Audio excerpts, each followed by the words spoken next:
मोहतरम chief minister साहब रेवंत रेड्डी साहब का इस्तकबाल करता हूं और मैं सदर मजलिस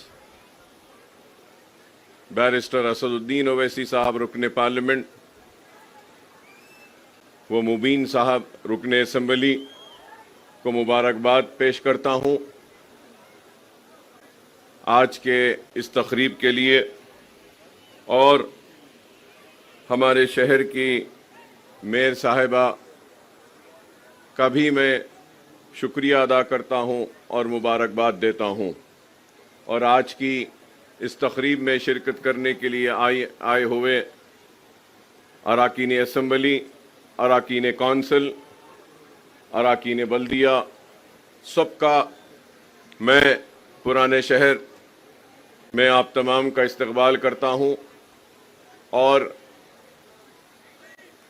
बड़ी ही मसरत की घड़ियां हैं कि आज मैं ये कहूं तो गलत ना होगा कि शहर हैदराबाद का दूसरा सबसे बड़ा फ्लाईओवर आज पुराने शहर के इस हिस्से में जिसका इफ्तिताह होने जा रहा है।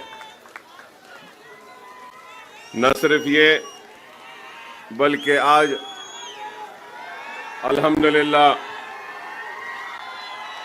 अल्लाह का फजल करम है कि एक और संग बुनियाद रखा गया है जो जोन 2 का सीवरेज लाइन का संग बुनियाद है जिसकी लागत करीब 301 करोड़ रुपया है। तो इसके लिए भी मैं मोहतरम चीफ मिनिस्टर साहब का शुक्रिया अदा करता हूं कि आपने इसकी मंजूरी दी। लेकिन ये बात मैं ज़रूर कहूँगा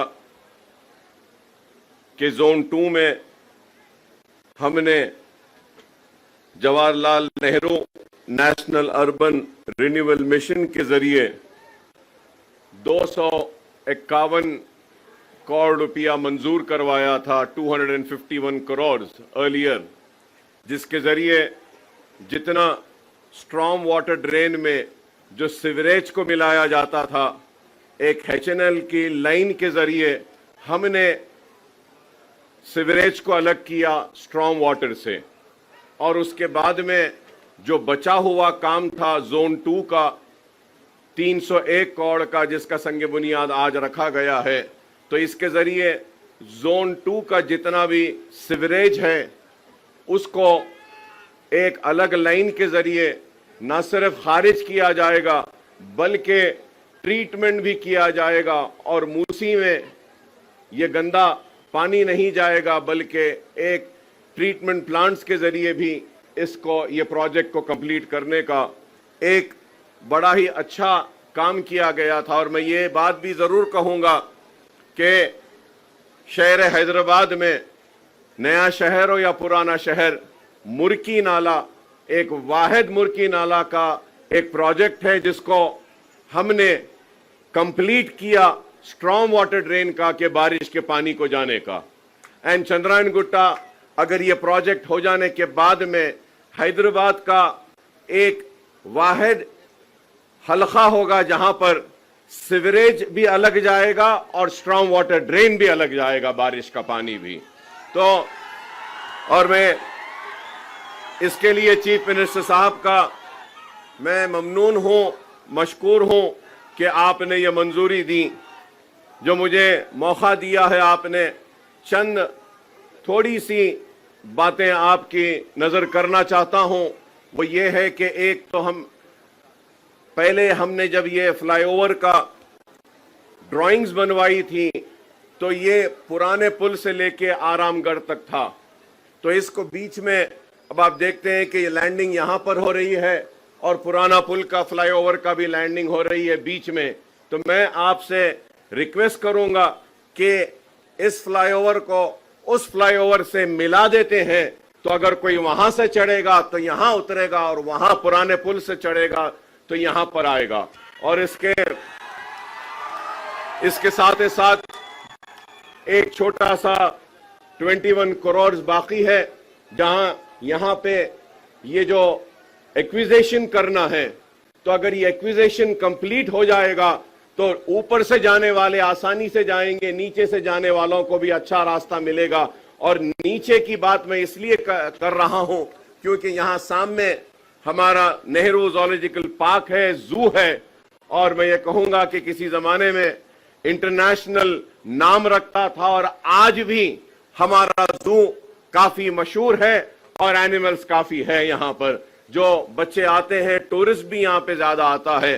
ये बात मैं टूरिज्म पॉलिसी जो आपने असेंबली में लाई थी उस वक्त कहना चाह रहा था, लेकिन मेजर अपोजिशन पार्टी की गड़बड़ की वजह से टूरिज्म पॉलिसी पर बहस नहीं हो सकी, डिबेट नहीं हुआ, और वैसी वो टूरिज्म पॉलिसी को उसको मंजूर किया गया था असेंबली में। तो इसलिए मैं आपके जरिए यही अपील करूंगा कि ये ज़ूलॉजिकल पार्क है और टूरिज्म पॉलिसी में भी मैं आपको याद दिलाना चाहता हूं कि आज से 20 बरस से, लास्ट 20 ईयर से, और मैं ये कहूंगा कि राजशेखर रेड्डी साहब के दौर में ओल्ड सिटी के लिए 2000 करोड़ का एक पैकेज दिया गया था, और उस वक्त चार मीनार पेडेस्ट्रियनाइजेशन प्रोजेक्ट के बारे में भी ऐलान किया गया था, और बड़े ही सुनहरी ख्वाब हमको दिखाए गए। किसी ने इसको इस्तांबुल बनाने की बात कही तो किसी ने सिंगापुर। ना हमको इस्तांबुल चाहिए ना सिंगापुर, हमको सिर्फ चार मीनार का पेडेस्ट्रियनाइजेशन का प्रोजेक्ट का कंप्लीशन चाहिए। और उसके लिए हजारों के एक दिन में 25,000 30,000 टूरिस्ट आते हैं चार मीनार, लाड़ बाजार को देखने के लिए। वहां पे पार्किंग का प्रॉब्लम है, और वो पार्किंग लॉट्स बनाने के लिए चार मीनार बस स्टैंड के पास और खिलवत के पास हमने मुतालिबा किया था। और जब चार मीनार पेडेस्ट्रियनाइजेशन की हम बात करते हैं तो हमको इस बात का भी ख्याल रखना चाहिए कि पुराने शहर का इकोनॉमिक जोन अगर कुछ है तो वो चार मीनार है, और हैदराबाद की पहचान भी है तो वो चार मीनार है। तो हमने एक प्रपोजल रखा था कि नए पुल के पास, सालार जंग म्यूजियम के पास, वहां पे ब्रिजेस को डालकर जितने भी हॉकर्स हैं उनको वहां पे रिहैबिलिटेट किया जाए, उनको वहां पे रोजी रोटी के लिए दिया जाए, और चार मीनार पेडेस्ट्रियनाइजेशन को कंप्लीट किया जाए। मंडी मिरालम का भी हमने एक प्रोजेक्ट एमपी साहब ने दिया था, वो भी मंजूर हुआ। मुर्गी चौक का भी एक प्रोजेक्ट को दिया था, वो भी हुआ। और ये टूरिज्म के लिए यहाँ पे हमने मीरालम तालाब का भी, इसको भी डेवलप करने के लिए एक प्रपोजल दिया था। तो हम उम्मीद करते हैं कि टूरिज्म पॉलिसी में मैंने आपका स्टेटमेंट असेंबली में पढ़ा था, उसमें आपने कई मनादिर का जिक्र किया है।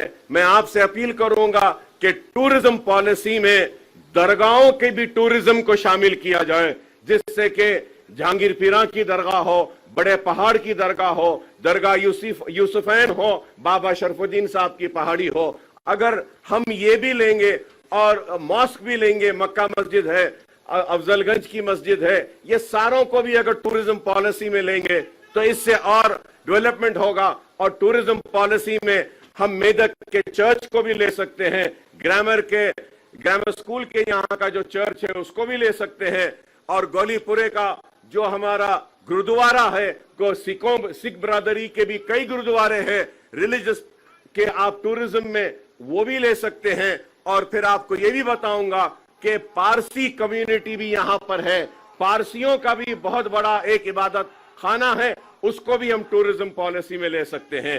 पाएगा टूम्स है ओल्ड सिटी में, उसको भी डेवलप करने के लिए आगा खान को दिए हैं। और उसके साथ साथ हमने ये गोलकुंडा 7 टूम्स को, जो आगा खान फाउंडेशन जो 7 टूम्स को डेवलप कर रहा है, एक स्काईवे, एक वे है, पूरा पुराना ओल्ड ट्रेड वे है, उसके डेवलपमेंट के लिए भी हमने प्रपोजल दिया था हमारे कारवान के एमएलए साहब ने। और फिर शेख पेट से लेके 7 टूम्स, गोलकुंडा फोर्ट में हमने एक प्रपोजल दिया था। फ्रेंच कंपनी ने आकर देखा भी था ट्रैम के लिए कि ट्रैम के सर्विसेज को वहां पे हम ले सकते हैं। तो मैं उम्मीद करूंगा कि आप ओल्ड सिटी को और ये मसाइल को जो हमने उठाकर आपके सामने रखे हैं, इस पर आप गौर करेंगे। उसके साथ साथ ये भी कहूंगा कि नए शहर में आप देखते हैं कि टावर्स है, बिल्डिंग्स है, अपार्टमेंट्स है, वैसे ही एक टावर्स का, अपार्टमेंट का कल्चर अब ओल्ड सिटी में भी आ रहा है।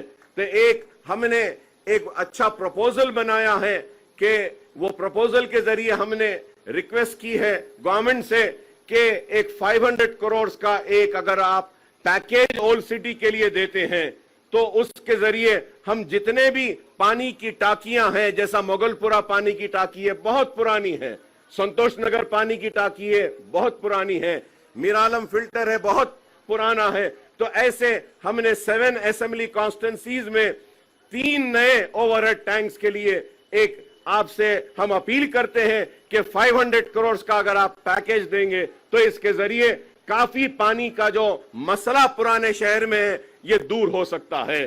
तो हम उम्मीद करेंगे कि इसके साथ ही साथ कि अगर आप देखते हैं पुराने शहर में बस बेस, बस स्टैंड्स और मिनी बसेस की बहुत जरूरत है। हम उम्मीद करेंगे कि आप ये मिनी बसेस को भी देंगे। और ये बहादुरपुरे में इतना बड़ा फ्लाईओवर आया है, लेकिन हमने एक अपील की थी, इसकी मंजूरी हुई है, उसको स्पीड अप करने के लिए बोलेंगे कि बहादुरपुरे में एक जूनियर कॉलेज और डिग्री कॉलेज को भी अगर आप मंजूरी देंगे तो आईआईटी के वहां पे अच्छा होगा इसमें। इसके साथ ही साथ मैं चीफ मिनिस्टर साहब का शुक्रिया अदा करूंगा कि इंडस्ट्रियल ट्रेनिंग इंस्टीट्यूट को आप बहादुरपुरे में जो है इसको अपग्रेड कर रहे हैं, इंजीनियरिंग कॉलेज में कन्वर्ट करने के लिए, इसके लिए मैं आपका शुक्रिया अदा करता हूं। हमने एजुकेशन के लिए भी एक प्रपोजल दिया है चंद्रायन गुट्टे में जूनियर एंड डिग्री कॉलेजेस के लिए, और फिर हमने एक प्रपोजल दिया है कारवान में, मलकपेट में। ये सारे प्रपोजल्स याखुतपुरे में भी हमने दिया है कि जूनियर कॉलेजेस और उसके लिए एक में, और फसलानसर में, नामपल्ली में। तो मैं उम्मीद करता हूं कि आप ये एजुकेशन के ऊपर भी देखेंगे और पुराने शहर के चार मीनार पेनिस्ट्राइजेशन के प्रोजेक्ट को आप कंप्लीट करेंगे। और उसके साथ ही साथ मछली कमान है, गुलजार हाउस है, ये पूरे 4 कमाने हैं पुराने, इसको भी आप हेरिटेज में लेकर इसको डेवलप करेंगे।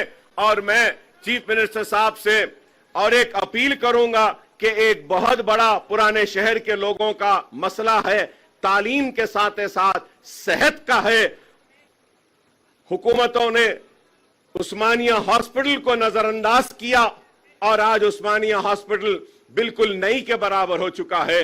मैं आपसे अपील करूंगा कि आपने इस फ्लाईओवर के इफ्तिताह के लिए वक्त निकाला, जल्द अज जल्द आप थोड़ा सा वक्त निकालिए और उस्मानिया हॉस्पिटल का भी संगे बुनियाद रख देते हैं, ताकि पुराने शहर के लोगों के लिए हॉस्पिटल भी हो जाएगा। काफी तकलीफ है। मैं ये मसाइल आपके सामने रख रहा हूं इस उम्मीद के साथ कि आप न सिर्फ इन मसाइल को आप देखेंगे बल्कि हल भी करेंगे। और जब सेहत तालीम की बात करता हूं तो मैं आपसे यह भी अपील करूंगा कि पुराने शहर में खुली कुतुब शाह स्टेडियम है। आप देख रहे हैं कि वो स्टेडियम सिर्फ पॉलिटिकल एक्टिविटीज के लिए यूज हो रहा है, स्पोर्ट्स के लिए नहीं हो रहा है। तो आपसे मैं अपील करूंगा कि आप ये खुली कुतुब शाह स्टेडियम हो, लाल बहादुर स्टेडियम हो, इन स्टेडियम्स को स्पोर्ट्स के लिए आप डेवलप करें ताकि हम स्पोर्ट्स का फरोग कर सकें। और आपको यह भी याद दिलाऊंगा कि बाबा शरफुद्दीन साहब की पहाड़ी में 50 एकड़ वक्फ एकड़ की लैंड है जिसको राजशेखर रेड्डी साहब ने मजलिस की नुमाइंदगी पर दी थी। वो जमीन को अगर आप उसमें से 20 एकड़ वक्फ बोर्ड अगर देती है तो वहां पे पुराने शहर के लिए एक स्पोर्ट्स एक्टिविटी का, एक फुटबॉल का एक बहुत बड़ा मरकज बना सकते हैं। कि हमको ये भूलना नहीं चाहिए कि पुराने शहर को जो लोग कहते हैं कि यहां काबिलियत नहीं है, मैं याद दिलाना चाहता हूं कि हिंदुस्तान की नुमाइंदगी करने वाले ओलंपियंस और ओलंपिक में गोल्ड लाने वालों की टीम में पुराने शहर के फुटबॉलर्स भी थे। लेकिन आज वो फुटबॉलर्स को रिकग्निशन नहीं मिल रहा है। तो मैं उम्मीद करता हूं कि मैं सीदर बाबू साहब का इस्तकबाल करता हूं पुराने शहर के इस सरजमीन पर कि आप भी यहां पे तशरीफ लाए। बहुत बहुत शुक्रिया साहब आपका। और आपको देखकर याद आता है कि आईटी भी आपके जिम्मे उसमें है। मलकपेट में एक आईटी सेंटर का जो मंजूरी जो हुई थी उसके काम को भी तेजी से करने के लिए मैं आपसे अपील करूंगा। और फिर यह भी कहूंगा कि स्किल डेवलपमेंट के लिए एक ट्रेनिंग का सेंटर ओल्ड सिटी में भी आपने असेंबली में कहा था, उसको भी अगर लाएंगे तो पुराने शहर के नौजवान जो डिग्रियां रहने के बाद भी रोजगार से महरूम है, उनके हाथ में स्किल भी आएगा। तो मैं आपका फिर से इस्तकबाल करता हूं और अपील करूंगा आपसे कि इमाम और मौजनीन के 5 माह से उनके पैसे नहीं आए, मुसलसल हमको नुमाइंदगी कर रहे हैं कि नहीं आए, उसको अगर आप ग्रीन चैनल में डाल देंगे तो वो इमाम मौजनीन की पूरी हर महीने को उनके पैसे आ जाएंगे और औकाफी जायदादों का तहफ़्फ़ुज़ होगा और पुराने शहर की तरक्की होगी। और हमको उम्मीद है कि आप पुराने शहर का मुसलसल कम से कम 6 महीने में एक मरतबा दौरा करेंगे और कामों का ऐसे संगे बुनियाद रखेंगे ताकि पुराने शहर और नए शहर में कोई फर्क न रहे। पुराना शहर एक खूबसूरत शहर है और यहाँ के लोग बड़े ही मोहब्बत करने वाले लोग हैं। मैं इसके साथ साथ एक बात ये कहूंगा, आपसे अपील करूंगा कि 20 करोड़ रुपया लाल दरवाजे की मंदिर के लिए मंजूर हुआ, जियो दिया गया, लेकिन आज तक भी वो लाल दरवाजे की मंदिर का काम नहीं हुआ है। अगर आप बोलेंगे तो मैं सारे लोगों को लेकर आता हूं कि तेलंगाना का सबसे बड़ा फेस्टिवल लाल दरवाजे की इस मंदिर में होता है, वहां मंदिर का मसला है। और चंद्रायन गुट्टे में भी एक चंद्रायन गुट्टे की भी मशहूर मंदिर है, वहां की उसको भी डेवलप करने के लिए तो मैं ये कहना चाहता हूं, जो लोग कहते हैं कि हम सिर्फ मुसलमानों की नुमाइंदगी करते हैं, मैं बताना चाहता हूं कि पुराने शहर में रहने बसने वाले मुसलमान, हिंदू, सिख, ईसाई सबकी नुमाइंदगी मजलिस इत्तेहादुल मुस्लिमीन करती है और मजलिस सबको साथ लेकर चलना चाहती है। और इसके लिए हम उम्मीद करेंगे कि आपका ताउन होगा। चार मीनार की वो खोई हुई अजमत को हम बहाल करेंगे। वो गोलकुंडा फोर्ट का जो प्रोजेक्ट है 7 टूम्स का है, उसकी अजमत को भी हम बहाल करेंगे और पुराने शहर की बेरोजगारी को दूर करेंगे, तालीमी सरगर्मियों को और अच्छा करेंगे। और यहां पर जो भी काम आपको ताउन होना है, हम मजलिस इत्तेहादुल मुस्लिमीन की जानिब से मेरे सदर मोहतरम की मौजूदगी में यह तयक़ुन देता हूं कि हमारा पूरा ताउन आपके साथ रहेगा और आपके साथ हम बाजू से बाजू मिलाकर खड़े रहेंगे पुराने शहर की तरक्की के लिए और तेलंगाना की खुशहाली के लिए। मैं फिर से आपका शुक्रिया अदा करता हूं और सारे मेहमान जो यहां पर आए हैं और ये अवाम भी जो आई है, इस अवाम का भी शुक्रिया अदा करता हूं कि आपकी दुआएं, आपका ताउन और आप लोगों का साथ ही है कि आज हम हैं और हमारे रहने की वजह आपका इत्तेहाद है। अपने इत्तेहाद को कायम रखिए और मुनज़्ज़म रहिए, मुत्तहिद रहिए और अपने पुराने शहर को आगे ले जाइए। आज ही मेट्रो ट्रेन के चेक्स भी दिए गए हैं। सीएम साहब का मैं शुक्रिया अदा करूंगा कि चंद्रायन गुट्टे से भी आपका एक फेज में फिर से आने वाले कल में वहां से भी जा रहा है, मेन हब भी आ रहा है।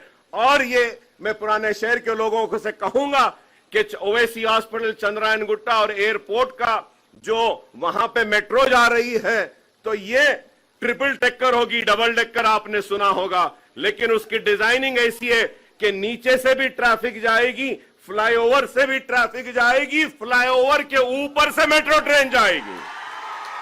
तो इसके लिए भी मैं शुक्रिया अदा करूंगा और कहूंगा कि काम होते रहे हैं, होते रहेंगे। आप मुनज़्ज़म रहिए, मुत्तहिद रहिए, अपनी वाबस्तगी को अपनी जमात के साथ रखिए और आपकी जमात बैरिस्टर असदुद्दीन ओवैसी साहब की क़यादत में आपके मसाइल को हल करेगी, आपकी नुमाइंदगी करेगी। वाखिरु दावाना अल्हम्दुलिल्लाहि रब्बिल आलमीन। Thank you so much, sir. Honorable Minister for Information Technology, Electronics and Communications, Ara District Incharge Minister Sri Duddilla Sridhar బాబు గారికి స్వాగతం పలుకుతున్నాము. ఇప్పుడు ఆనరబుల్ ఎంపీ హైదరాబాద్ కాన్స్టిట్యుయెన్సీ, పేరే చెప్పక్కర్లేదు, శ్రీ అసదుద్దీన్ ఓవైసీ గారిని ప్రసంగించవలసిందిగా సవినయంగా విజ్ఞప్తి చేస్తున్నాం.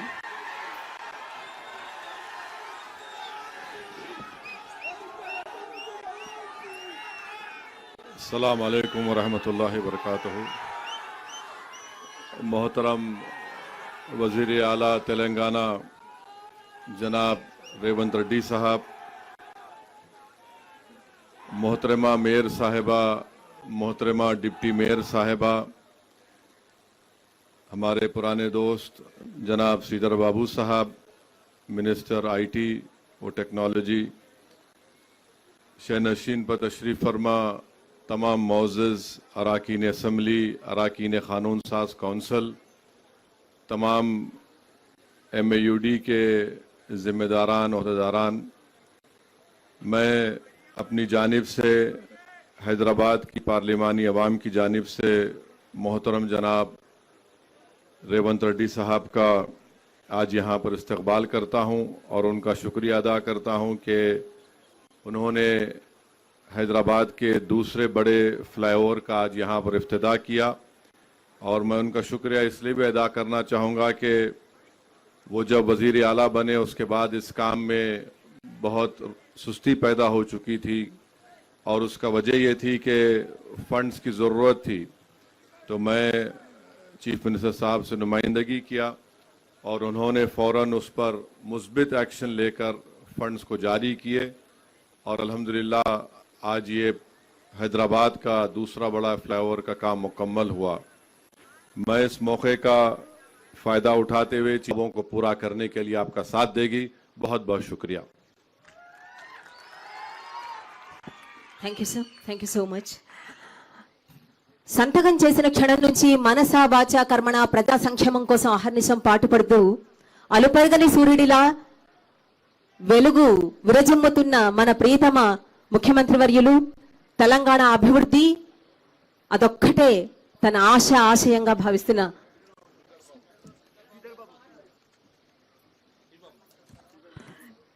Information and technology minister Shri Duddilla Sridhar Babu గారిని ప్రసంగించవలసిందిగా సవినీయంగా వేడుకుంటున్నాము. సార్ ఇందాక నమస్తే. మన నాయకుడు అసదుద్దీన్ ఓవైసీ గారు, సహచర మంత్రివర్గ సభ్యులు దుద్దిళ్ల శ్రీధర్ బాబు గారు, శాసనసభలో ఎంఐఎం పక్ష నాయకులు నా చిన్నప్పటి మిత్రుడు అక్బరుద్దీన్ ఓవైసీ గారు,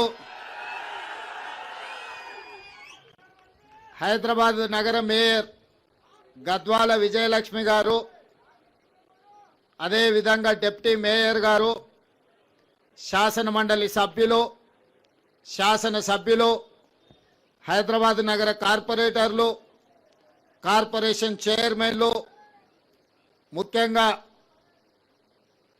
హైదరాబాద్ పార్లమెంట్ ప్రాంతం సంబంధించిన వేలాది మంది యువకులు ఈరోజు ఈ ఫ్లైఓవర్ ప్రారంభోత్సవ కార్యక్రమంలో పాల్గొని ప్రభుత్వం చేస్తున్న అభివృద్ధికి అండగా నిలబడ్డందుకు మీకు అందరికీ మనస్ఫూర్తిగా ధన్యవాదాలు.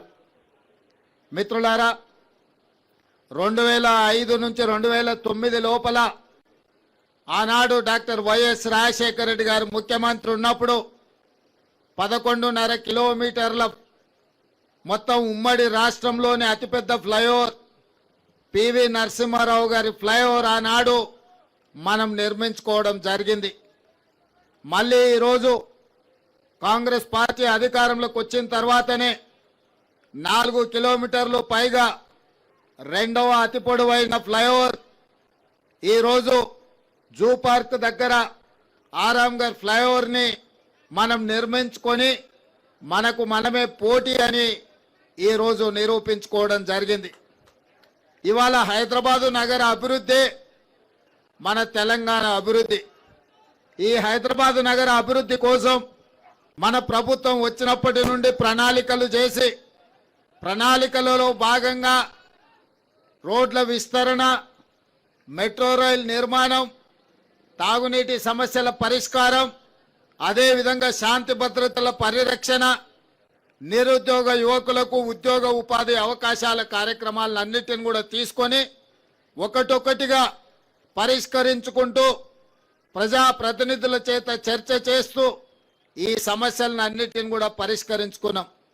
ఈరోజు ఈ ఫ్లైఓవర్ ప్రారంభోత్సవమే కాదు, చాంద్రాయణగుట్ట నియోజకవర్గానికి సంబంధించి సివరేజ్ ప్లాంట్స్ కోసం కూడా వందలాది కోట్ల రూపాయల నిధులు అక్బరుద్దీన్ ఓవైసీ గారు అడిగితే వాటి ప్రారంభోత్సవ కార్యక్రమాలను కూడా ఈ రోజు మనము మొదలు పెట్టుకున్నాం. ఈరోజు చాలా మంది నగర అభివృద్ధి గురించి ఎదురు చూస్తున్నారు. ఈ నగర అభివృద్ధిలో మెట్రో విస్తరించాల్సిన అవసరం ఉన్నది. గోదావరి జలాలను తీసుకురావాల్సిన అవసరం ఉన్నది. మూసీ నదిని పునరుజ్జీవింపజేయాల్సిన అవసరం ఉన్నది. ఆనాడు నిజాం సర్కార్ 1908లో వరదలు వచ్చినప్పుడు హైదరాబాదు నగరంలో వేలాది మంది చనిపోయినప్పుడు ఆ రోజు మోక్షగుండం విశ్వేశ్వరయ్యను ఒక ఆర్కిటెక్టుగా ఇంజనీర్గా నియమించి ఉస్మాన్ సాగర్ హిమాయత్ సాగర్ను నిర్మించడమే కాకుండా వకారాబాద్ నుంచి వచ్చే మూసా ఈసా నదుల యొక్క వరదల్ని నియంత్రించి హైదరాబాద్ నగరానికి తాగునీటి సమస్యను పరిష్కరించడమే కాకుండా ఈ హైదరాబాద్ సిటీని లేక్ సిటీగా లేక్స్ అండ్ రాక్ సిటీగా ప్రపంచంలోని ఒక గొప్ప పేరు నిజాం సర్కార్ ఆనాడు హైదరాబాద్ నగరానికి తీసుకొచ్చిండు. ఇవాళ ఆనాడు నిజాం చేసిన అభివృద్ధిని పరిరక్షించుకుంటే ప్రపంచ చిత్రపటంలో హైదరాబాదు నగరంతో పోటీ పడే నగరమే లేదు. కానీ కాలక్రమేణా కబ్జాదారులు లేదా ఆక్రమించుకోవడం వల్ల హైదరాబాదు నగరం యొక్క సుందరీకరణ దెబ్బతింటున్నది. ఈరోజు హైదరాబాదు నగరంలో చిన్న వర్షం వచ్చినా వరదలు వస్తున్నాయి, ట్రాఫిక్ జామ్లు అవుతున్నాయి. వీటన్నిటిని కూడా పరిష్కరించుకోవాలన్న ఆలోచనతోనే ఈరోజు మన ప్రభుత్వం ముందుకు వెళ్తుంది. भाई बहनों, जो मंच पे बैठे हुए हमारे एमआईएम पार्टी के अध्यक्ष असदुद्दीन ओवैसी साहब, हमारे बचपन के दोस्त, आप लोगों को कितना पता है या नहीं मुझे पता नहीं, 35 साल पहले जब हिमायत नगर में हम अकबरुद्दीन साहब ने जब कॉलेज को जाते वक्त हम लोग सब मिलते थे, मेरा बचपन का दोस्त थे उन्होंने। आज सलार साहब ने जो वादा किया था आप लोगों से जोड़कर ये शहर तरक्की करने के लिए सलार साहब ने जो कोशिश किया, उनके वादों पे आज असदुद्दीन ओवैसी साहब, अकबरुद्दीन ओवैसी साहब ये हैदराबाद तरक्की के लिए जितना मेहनत कर रहे हैं, पूरा दिल लगा के हैदराबाद शहर को आगे ले जाने के लिए कोशिश कर रहा है। उस दिन उर्दू हॉल गली में हिमायत नगर में हम घूमते थे, तब हम नहीं सोचे वो एमआईएम का एमएलए फ्लोर लीडर बनने वाले हैं, हम तेलंगाना के मुख्यमंत्री बनने का। मगर आज के तारीख में उनको बैरिस्टर असदुद्दीन ओवैसी साहब को मुझे ये हैदराबाद शहर को बचाने का, ये हैदराबाद शहर को आगे ले जाने का जिम्मेदारी मिले। आज राजनीति कुछ नहीं, चुनाव हो गए, राजनीति खत्म हो गए। आज हैदराबाद तरक्की के लिए हम लोग दोनों मिलकर एमआईएम पार्टी के साथ कांग्रेस पार्टी जोड़कर हैदराबाद शहर को तरक्की करने के लिए हम लोग कोशिश करेंगे। जिस दिन चुनाव आएंगे उस दिन हम लोग राजनीति करेंगे, मगर एक बार चुनाव खत्म होने के बाद कब सोचे नहीं। आज मैं एक बात जिम्मेदारी से कहना चाहता हूं। आज सवेरे 12 बजे मेरा बात हुई नरेंद्र मोदी जी से। चेरलपल्ली टर्मिनल स्टेशन का इनाग्रेशन था, जो में प्रधानमंत्री जी आए थे, तो मैं प्रधानमंत्री जी से गुजारिश किए, हमारा मेट्रो रेल जिस दिन कांग्रेस सरकार ने बनाया, हिंदुस्तान में दूसरे मेट्रो रेल था, मगर तेलंगाना बनने के बाद 10 साल पिछले सरकार ने कुछ कोशिश नहीं किए। आज 9th प्लेस में हम लोग आ गए। छोटे छोटे शहर भी हैदराबाद मेट्रो से भी बड़ा हो गए। मैं वो बात याद दिलाया मोदी जी को, मोदी जी आप प्रधानमंत्री बनकर 11 साल हो गए, मगर हमारे हैदराबाद में 1 किलोमीटर का भी मेट्रो रेल नहीं बनाया। जो खासकर गौलीगुड़ा, फलकनामा, चंद्रायणगुट्टा तक 7.5 किलोमीटर जो मेट्रो का था, एक कदम भी, एक ईंट भी नहीं लगाया। इसीलिए हम फेज 2 हैदराबाद मेट्रो के लिए केंद्र सरकार को हमारा रिप्रेजेंटेशन दिया हुआ है, आप कैबिनेट में मंजूर करो, क्योंकि दिल्ली के बाद दिल्ली के साथ साथ हैदराबाद शहर है, इसीलिए हैदराबाद शहर में मेट्रो का एक्सपेंशन करने का जिम्मेदारी तेलंगाना सरकार ने लिया। इनका जो भी परमिशन है केंद्र सरकार में है। मैं ये नहीं सोचा वो भारतीय जनता पार्टी का और मैं कांग्रेस का, ऐसा सोचे तो काम नहीं होने वाले हैं। जब काम लेना है तो बराबर हिस्सा मांग के लेंगे, वो हिस्सा हमारे है, हमारे हिस्सा हम लेकर रहेंगे।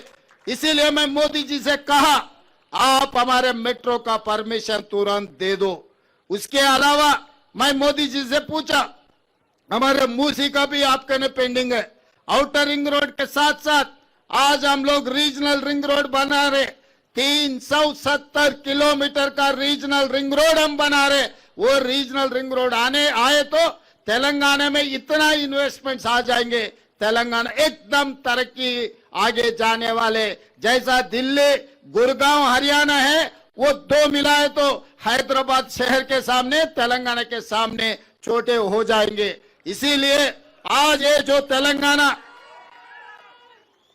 युवता को जो बेरोजगार है, जिसको नौकरी नहीं है, सबको नौकरी मिलना है, सब तरक्की करना है तो रीजनल रिंग रोड भी बनाना है। रीजनल रिंग रोड के साथ रीजनल रिंग रेल भी हम मांगा था नरेंद्र मोदी जी से। इनके साथ साथ वकाराबाद, कोडंगल और कृष्णा रेलवे लाइन भी हम मांगे थे कि क्योंकि आज मेट्रो आज रेलवे का जो इनाग्रेशन हुआ चरलापल्ली के बहुत सालों से वो पेंडिंग पड़ा हुआ था। मैं जब एमपी था तब भी पार्लियामेंट में मैं आवाज उठाए तो काम नहीं हो रहा था। मैं मुख्यमंत्री बनने के बाद उसका जो जो जरूरत है लैंड एक्विजिशन का काम था सब कुछ क्लियर कर दे के आज चरलापल्ली रेलवे स्टेशन एक बड़ा रेलवे स्टेशन हम बना लिए। तो इसीलिए अगर हैदराबाद और तेलंगाना राज्य का तरक्की के लिए मोदी जी से लड़ना है तो मोदी जी से लड़ूंगा। असदुद्दीन ओवैसी साहब से मिलना है तो असदुद्दीन ओवैसी साहब से मिलकर हैदराबाद शहर को तरक्की करने में मैं कोशिश करूंगा। और अभी मेरे सामने बहुत सारे बड़े साहब छोटे साहब दोनों ने एक बड़ा चिट्ठी बना है। ये बड़ा चिट्ठी याद रखना मुश्किल है क्योंकि मैं पंडित नहीं है। हमारा पंडित जी आ गए, हमारा पंडित जी पूरा लिख लिए। आज मैं ये बात साफ कहना चाहता हूँ, जब अय्या मियाँ हो गए एक हो गए तो हम क्या बोलने का है। अय्या मियाँ तो बोल दिया, अय्या तो लिख लिए। अय्या का मतलब पंडित है, आपको तो पता है ना। तो इसीलिए असद साहब ने बोल दिए, श्रीधर बाबू जी ने लिख लिए। जो भी हैदराबाद शहर के लिए जो पूरा चिट्ठी बनाया आने वाले दिनों में, कुछ दिनों में 11 या 12 तारीख पूरा MIM MLA MPs को सबको सेक्रेटेरिएट में मैं बुलाऊंगा, सब ऑफिसरों को बुलाऊंगा क्योंकि आज यहाँ पर खाली म्युनिसिपल कॉर्पोरेशन के अधिकारी है, चीफ सेक्रेटरी रेवेन्यू डिपार्टमेंट के अधिकारी लोग नहीं है। मैं 11 तारीख या नहीं तो 12 तारीख सेक्रेटेरिएट में मैं पूरा MIM पार्टी नेता लोगों को, MP साहब और MLA लोगों को, सबको MLC लोगों को बुला के ऑफिसरों को बिठा के हैदराबाद शहर के लिए क्या काम करना है, पैसे के लिए कोई सोचने का जरूरी नहीं है। वो ये ओल्ड सिटी बार बार अपने लोग कह रहे ओल्ड सिटी, भाई ये ओल्ड सिटी नहीं है, ये ओरिजिनल सिटी है। इससे पहले मैं चंद्रायन गुट्टा में यही बात कहा, ये पूरा तेलंगाना में जो शहर है, जो सिटी है, जो ओरिजिनल सिटी है वो सिटी है हैदराबाद सिटी। ये हैदराबाद सिटी के लिए, ये ओरिजिनल सिटी के लिए अगर पैसे कम पड़ा तो तेलंगाना सरकार रहने का भी कोई कामयाबी नहीं है, कोई काबिल नहीं है। इसीलिए जो हमारे सरकार में मैं आते ही रोड वाइडनिंग के लिए पैसे दिए, मेट्रो रेल के लिए पैसे दिए, फ्लाईओवर्स के लिए पैसे दिए, सीवरेज ट्रीटमेंट प्लांट बनाने के लिए पैसे दिए। आज मिरालम टैंक में एक अच्छा केबल ब्रिज बनाने के लिए दुर्गम चरू में आप उधर जाके देखना पड़ रहा है। 2 साल के बाद लोग इधर आएंगे, मिरालम टैंकी के ऊपर केबल ब्रिज देखने के लिए पूरा तेलंगाना से कोने कोने से लोग आएंगे। यहाँ ये जू पार्क के साथ साथ मिरालम टैंकी में केबल ब्रिज देखने के लिए लोग इधर हाजिर हो जाएंगे। तो इसीलिए अंडरग्राउंड ड्रेनेज के लिए, पीने के पानी के लिए, वैसे ही जो चार मीनार पेडेस्ट्रियल के जो प्रोजेक्ट है अकबर साहब ने कहा वो प्रोजेक्ट के लिए जो भी आप कह दिए हर चीज के लिए पैसे तैयार है, काम करवा लेने का जिम्मेदारी आप लोगों का है। क्योंकि पूरा तेलंगाना में इधर उधर घूमने में मैं कभी अगर इधर नहीं देखे तो आप लोगों का जिम्मेदारी है, आप काम करवा लो, पैसे देने का जिम्मेदारी मेरा है। क्योंकि ये हैदराबाद शहर से मेरा ज्यादा प्यार है। मेरा गांव यहीं से चंद्रायनगुट्टा बारका से निकले तो मेरा गांव आएंगे। बचपन से मैं इधर ही से आ रहा हूं, जा रहा हूं। संतोष नगर से लेकर चंद्रायनगुट्टा तक ओल्ड सिटी में गली गली मुझे पता है। तो ये शहर को जब हम अच्छा करेंगे तभी अपना नाम रोशन हो जाएंगे। बाहर गए तो आप कुछ भी बोलो कोई पहचानते नहीं, मगर हैदराबाद से आया बोले तो सब कुछ पहचानते। अपने पहचान हैदराबाद है। जब अपने पहचान के लिए पैसे कम पड़ा तो ये सरकार ठीक से काम नहीं किया जैसा हो जाएंगे। इसीलिए इसमें जो भी जरूरत है हम इंटरनेशनल कंसल्टेंट को अपॉइंट किए इस पूरे कामों के लिए। कंसल्टेंट के साथ साथ अपने एमआईएम एमएलएस और नेता लोगों को बिठाऊंगा हैदराबाद के लिए। एजुकेशनल इंस्टीट्यूट वो आईटीआई वो अकबर असद साहब ने कह रहा था साहब हमारे लिए एक इंजीनियरिंग कॉलेज, बस जरूर जब जरूरत पड़े तो मैं एजुकेशनल डिपार्टमेंट को बोलूंगा, टेक्निकल एजुकेशन डिपार्टमेंट को जरूर हम इंजीनियरिंग कॉलेज देने के लिए कोशिश करेंगे। और आगे जूनियर कॉलेज डिग्री कॉलेज के बारे में चंद्रायनगुट्टा में शुरू करने के लिए अकबर साहब ने कहा हम एजुकेशनल इंस्टीट्यूट में इंस्टीट्यूट से देने के लिए हम पीछे हटने वाले नहीं है। जो जो जरूरत है जरूर वो काम हम लोग करेंगे। टाइम हुआ ओके।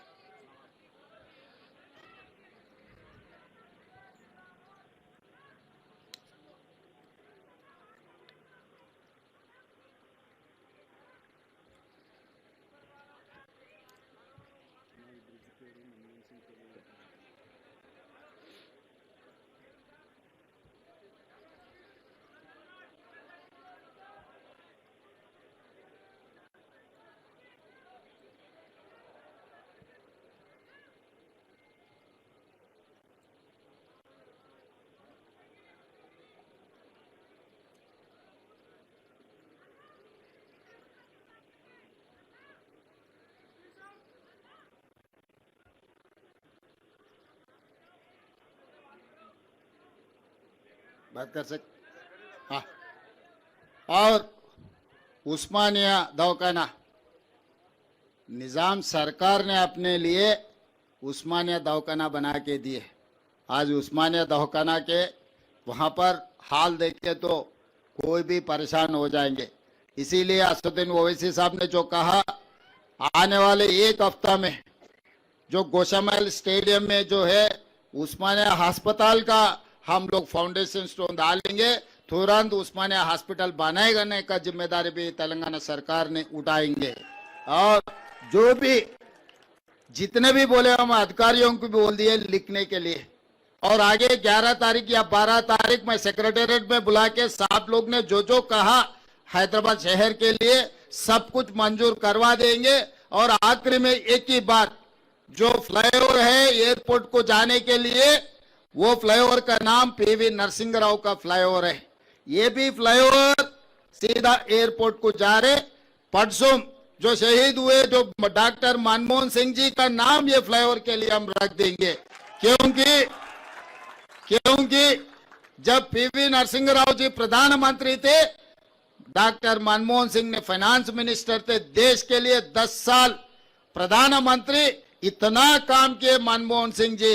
उनका नाम याद रखना अपनी जिम्मेदारी है। अपना राज्य जो बनाए, तेलंगाना राज्य ने जो बनाए वो डॉक्टर मनमोहन सिंह जी ने। इसीलिए अपना ओरिजिनल सिटी में मनमोहन सिंह जी का याददाश्त रहना। इसीलिए ये फ्लाईओवर को मैं असदुद्दीन ओवैसी साहब और श्रीधर बाबू जी से गुजारिश करता हूँ, ये आप लोग मान लेना, ये इधर ये जो फ्लाईओवर को डॉक्टर मनमोहन सिंह जी का नाम रखेंगे। क्योंकि वो देश का नाम पूरा दुनिया में आगे लेकर गए, उनके नाम याद रखना। क्योंकि मैं फाइनेंशियल डिस्ट्रिक्ट में उनका स्टैच्यू लगा रहा हूं। फिर बाद में बोलेंगे असद साहब ने साहब नया शहर में उनका पुतली लगा है, ओल्ड सिटी में कुछ दिया ही नहीं। इसीलिए ओल्ड सिटी में उनका नाम दे रहा हूं। ये यहाँ जो फ्लाईओवर है मनमोहन सिंह जी का नाम रखेंगे। हमारे म्युनिसिपल ऑफिसरों को भी मैं आदेश दे रहा हूं ये मंच से, ये फ्लाईओवर का नाम डॉक्टर मनमोहन सिंह जी फ्लाईओवर, इसका नाम तय कर दो। और आगे जो करना है, मैं और एक बार कहना चाहता हूं, मैं किसी से मिला, किसी से अगर बात की है तो तेलंगाना राज्य तरक्की के लिए मैं मिलूंगा। तेलंगाना राज्य तरक्की के लिए मैं सबसे मिलकर आगे जाऊंगा। जब जरूरत पड़े, जो लड़ना है तो हर कोई भी हो सामने वाले तेलंगाना के लिए मैं लड़ूंगा। तो इसमें कोई कॉम्प्रोमाइज नहीं है। आज जो डेवलपमेंट में हमारे साथ एमआईएम पार्टी हमारे साथ में है, ये डेवलपमेंट के लिए हम लोग दोनों मिलकर भाई जैसा मिलकर हम लोग डेवलपमेंट कर देंगे। हैदराबाद शहर को इतने दिनों से जो नुकसान पहुंचा है, वो नुकसान को अभी भर्ती करने का, वो रिपेयर करने का और आगे ले जाने का जिम्मेदारी मैं लूंगा। जो भी आपके तरफ से गुजारिश है, आपके तरफ से दरखास्त है, सब दरखास्त को मैं मंजूर करता हूं। मेरा जिम्मेदारी है ये हैदराबाद, क्योंकि मेट्रो रेल पहले बाहर से बाहर जा रहा था, गच्चीबौली से लेकर आउटर रिंग रोड से लेकर उधर से उधर जा रहे थे।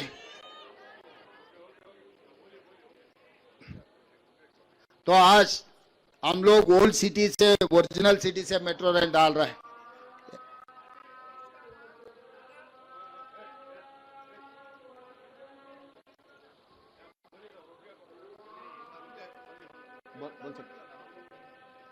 तो ज्यादा बोलने का कुछ नहीं है भाई, सब कुछ जो बोलना है बोल दिए। हम ओल्ड सिटी ये यहाँ पर डेवलपमेंट के लिए सब कुछ करूंगा। जितने भी बेरोजगार और मूसी रिवर डेवलपमेंट फॉर, इसमें भी आप लोगों का साथ जरूरी है। हम अच्छा कर देंगे, सबके लिए नौकरी मिलने वाले।